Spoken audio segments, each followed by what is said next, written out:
Hello and welcome friends, स्वागत है आपका हमारे इस यूट्यूब चैनल पे।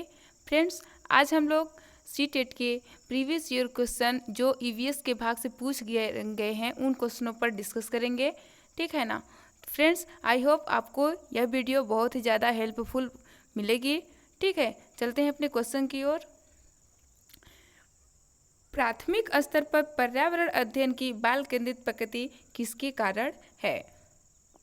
ऑप्शन दे रखा है गतिविधि आधारित शिक्षा, रटना सीखना, पाठ्यपुस्तक आधारित शिक्षा, सीखने के लिए स्कूल, घर और समुदाय की भागीदारी।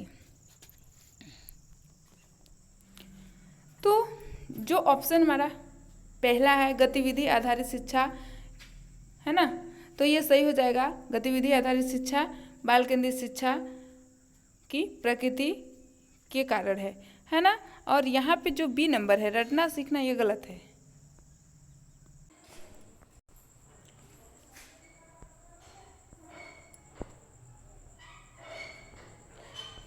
पाठ्यपुस्तक आधारित शिक्षा, ये भी गलत हो जाएगा, क्योंकि हमें बाल केंद्रित शिक्षा में सिर्फ पाठ्यपुस्तक आधारित शिक्षा पे बल नहीं देना है।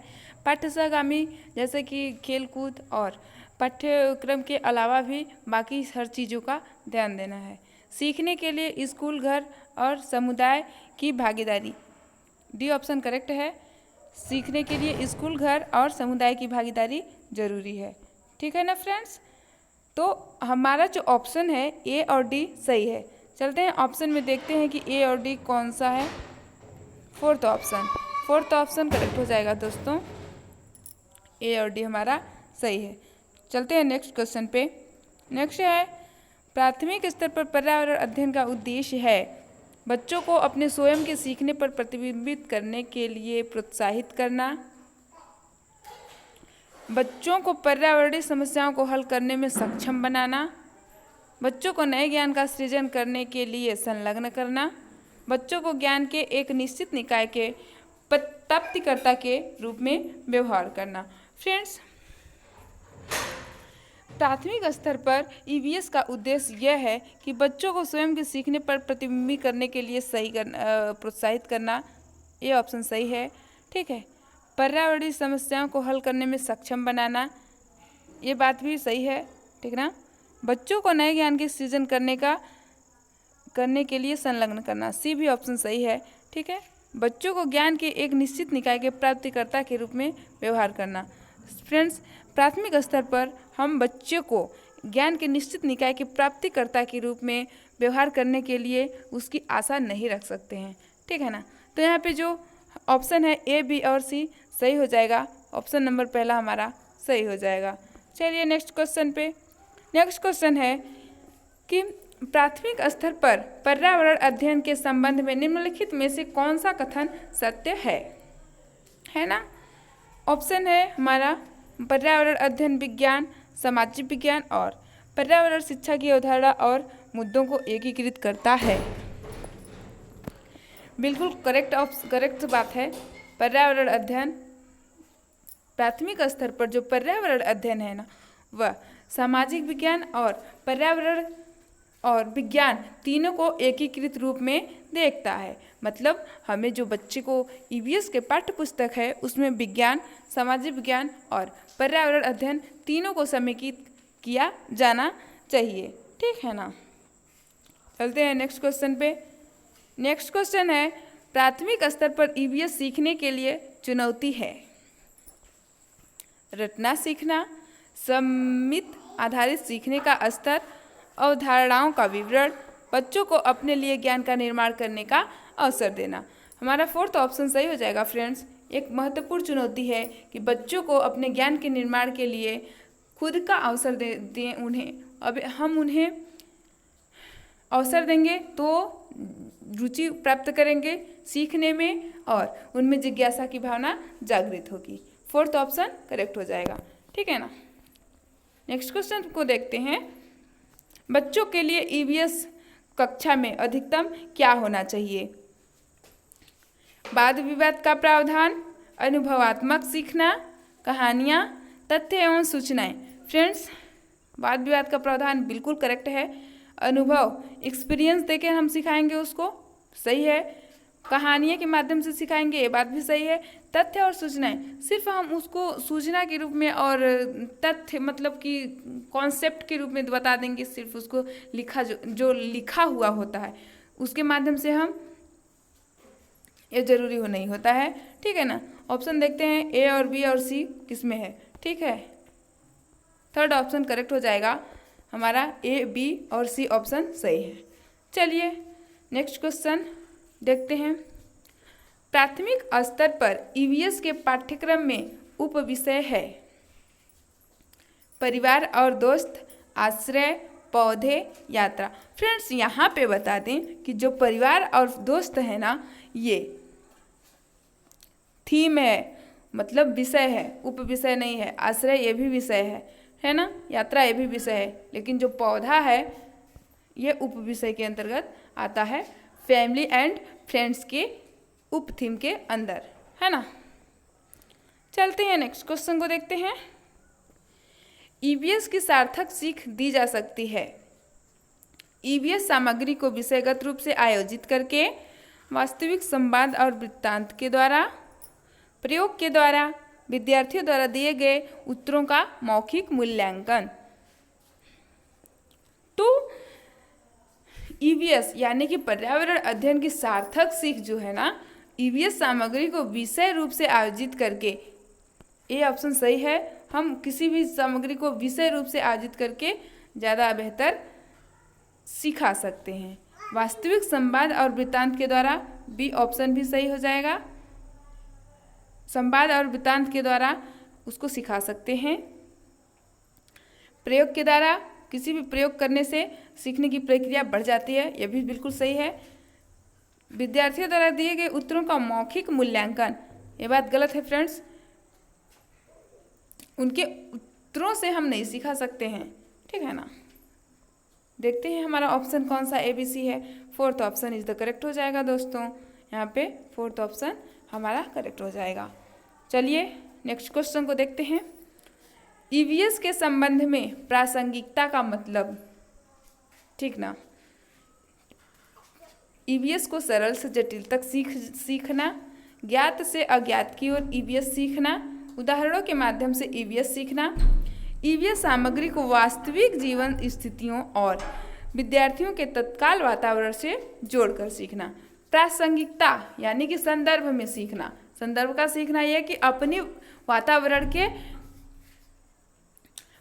के इंटरेक्ट होके और वातावरण से जोड़ के सीखना। तो यहाँ पे फोर्थ ऑप्शन सही हो जाएगा। प्रासंगिकता का मतलब ईवीएस में होता है कि विद्यार्थियों को वास्तविक स्थितियों से और वातावरण से जोड़ कर के सिखाना। चलिए नेक्स्ट क्वेश्चन देखते हैं।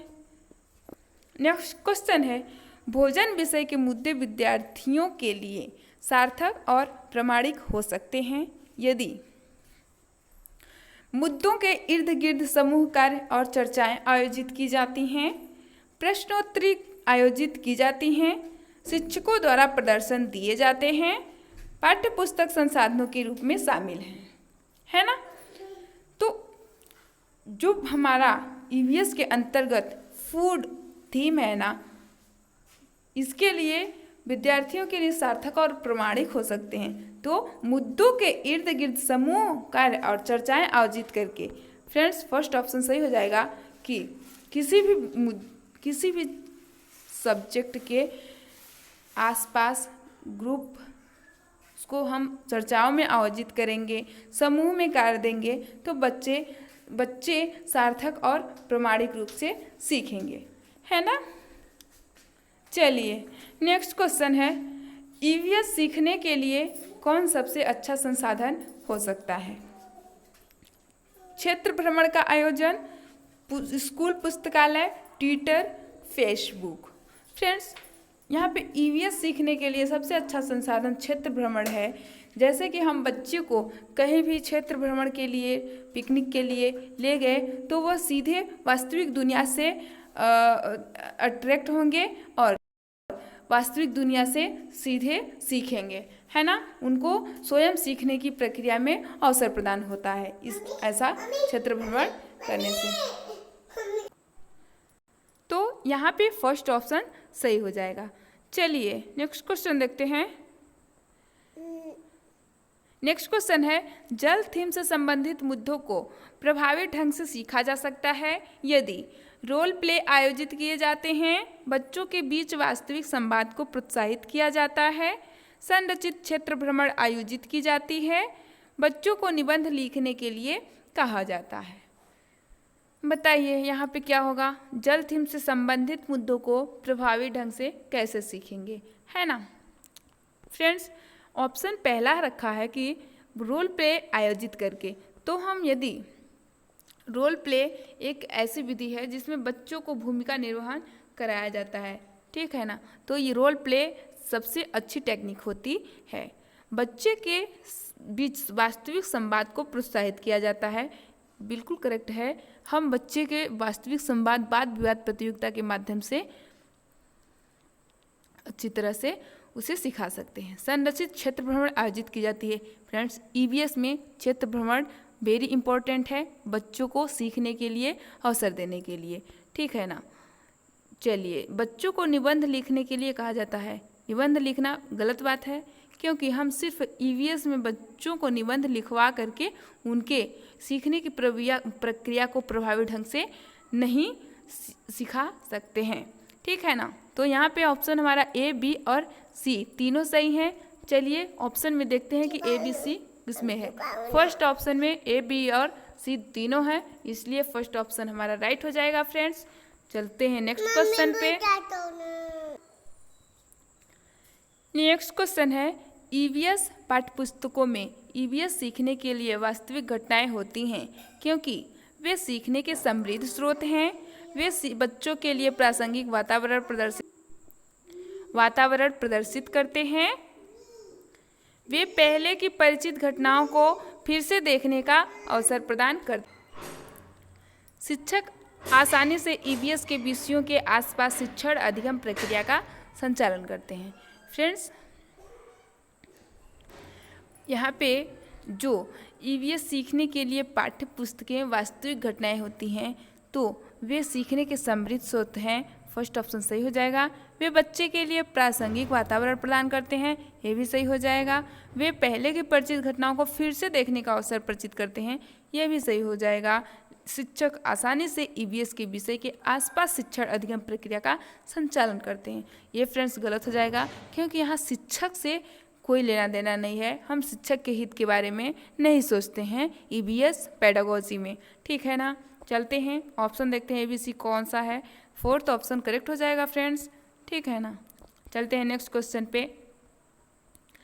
नेक्स्ट क्वेश्चन है, सीखने में सुधार पर आकलन का बिंदु है। सीखने के लिए आकलन, सीखने का आकलन, सीखने के रूप में आकलन, औपचारिक स्थितियों में संबंधित आकलन। फ्रेंड्स, यहाँ पे फर्स्ट ऑप्शन सही हो जाएगा, ठीक है ना। सीखने में सुधार सीखने के लिए आकलन करके किया जा सकता है। First option is the correct, है ना। चलते हैं नेक्स्ट क्वेश्चन को ध्यान देते हैं क्या है। ईवीएस में सहपाठी आकलन है। सीखने के रूप में आकलन, सीखने के बारे में आकलन, सीखने के परिणामों का आकलन, सीखने का आकलन। फ्रेंड्स, यहाँ पे जो सहपाठी आकलन है ना, स्वपाठी आकलन और स्व आकलन सीखने के रूप में आकलन के अंतर्गत आता है। सीखने के रूप में आकलन के द्वारा बच्चे स्व आकलन और सहपाठी आकलन के रूप में सीखते हैं, ठीक है ना। चलते हैं नेक्स्ट क्वेश्चन को ध्यान देते हैं। एक ईवीएस शिक्षक एक आकलन उपकरण का उपयोग करता है जो न केवल सबसे अच्छा बल्कि एक समय में बच्चे के सभी प्रकार के कार्य या गतिविधियों को एकत्र करता है। शिक्षक उपयोग कर रहा है रूब्रिक, पोर्टफोलियो, उपाख्यान रिकॉर्ड, प्रेक्षण पत्रक। फ्रेंड्स, यहाँ पे जो हमारा राइट आंसर हो जाएगा वह पोर्टफोलियो है। पोर्टफोलियो एक ऐसी रिकॉर्ड है जिसमें बच्चे के किसी निश्चित समय में बच्चे के सभी प्रकार की गतिविधियों और उनके कार्यों का एक रिकॉर्ड होता है, जिसे शिक्षक रिकॉर्ड करके रखता है। इसे पोर्टफोलियो कहा जाता है, ठीक है फ्रेंड्स। आई होप आपको ये वीडियो बहुत ही ज़्यादा हेल्पफुल रही होगी, ठीक है। मिलते हैं नेक्स्ट वीडियो में, तब तक के लिए टेक केयर, धन्यवाद।